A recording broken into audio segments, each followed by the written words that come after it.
Hello friends, welcome back to the new tutorial of the Next.js. Today we are going to learn about how to create a Next app in Next.js. Those who haven't subscribed my channel yet, please do subscribe my channel, and if you like the video, please do like, share and comment on my video. So let's get started. So we are going to make a basic blog page. So the command is npx create next app. So here we are getting to add the latest every time it pull the latest one, and here this is your app name. Okay, otherwise there is another one also. You can also create next app with the name of your app. Okay, if you are typing just this one, then it will ask you that what is your app name or something, right? So let's create the next app. Go to the terminal. Okay,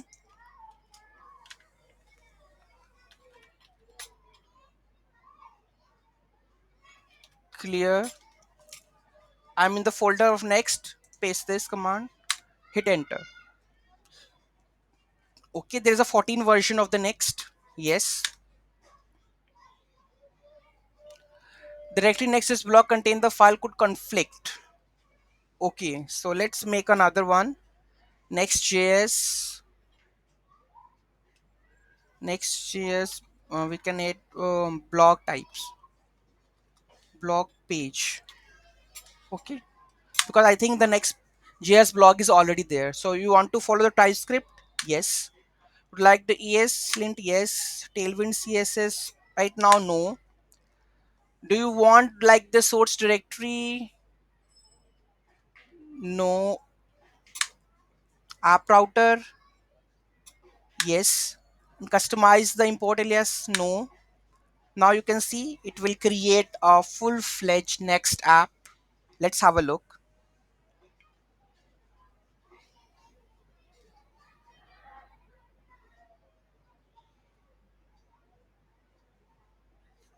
This is done. Let's go to the next. We have a next js hyphen blog page, then npm run dev. Okay, and one thing, make sure control C, node version, node hyphen version would be 20. Don't forget that, otherwise it will not install and it give you the error. Already errors are posted in my tutorials, so you make sure on that one that node version should be 20 for installing the next app, or 14. Okay, so let's run this one, npm run dev, and let's open this url, and here we go with the next 14. Okay, you can see that, right? So any doubt, any query in that, do let me know in the comment section. Next video, we are going to learn about the folder structure, that what we have installed. Okay, so thank you so much for watching this video. Have a great day.